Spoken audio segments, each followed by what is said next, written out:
de travailler à plusieurs sur une échelle, quelle que soit sa résistance ou sa taille. En ce qui concerne la toiture qui demande un harnais de sécurité obligatoire, vous savez que le secteur BTP expose le plus ses travailleurs au risque d'accident de chute lors de l'exercice de votre métier. Alors, portez un harnais de sécurité pour vous sauver la vie en cas de chute. Il faut être permanemment attaché sur une ligne de vie ou un garde-corps lors des travaux à plus de 3 mètres. Lors de vos déplacements, utilisez les harnais à double longe pour toujours se maintenir en sécurité. Il est formellement interdit de décrocher les 2 longes à la fois parce qu'on veut se déplacer plus rapidement sur la charpente. D'où l'importance de la ligne de vie qui sera liée à un équipement stop sheet. Ici, lui, il peut se déplacer. Lorsque la chute n'est pas brusque, tu peux te déplacer comme tu veux. Mais lorsque ce n'est pas une ligne de vie, c'est les garde-corps par exemple, il faut se déplacer. Façon dont l'homme marche, après un pas, tu amènes l'autre.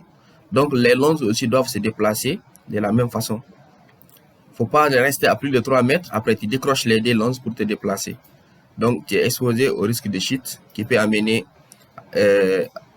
à faire un accident sur le chantier. Le superviseur HSE doit inspecter régulièrement les harnais, surtout s'ils peuvent être en contact avec les produits chimiques ou les matières dangereuses capables de nuire à la résistance des systèmes de protection, comme par exemple les acides. Une fois que ça touche l'échelle, ça peut ici le rendre fragile à ce niveau. Donc il faut vérifier à chaque moment pour assurer la sécurité des ouvriers. L'utilisateur devrait procéder à une inspection visuelle de son harnais avant chaque utilisation. Il est bon à savoir que lorsqu'un harnais de sécurité a déjà servi à arrêter une chute, il doit automatiquement être jeté, et ce, même s'il ne présente aucun dommage apparent. Il a accompli déjà sa mission. Il n'est pas le seul harnais. Lorsque déjà un ouvrier a chuté et il a été protégé par un harnais, ce harnais a fini sa mission, il ne doit plus se retrouver dans le chantier.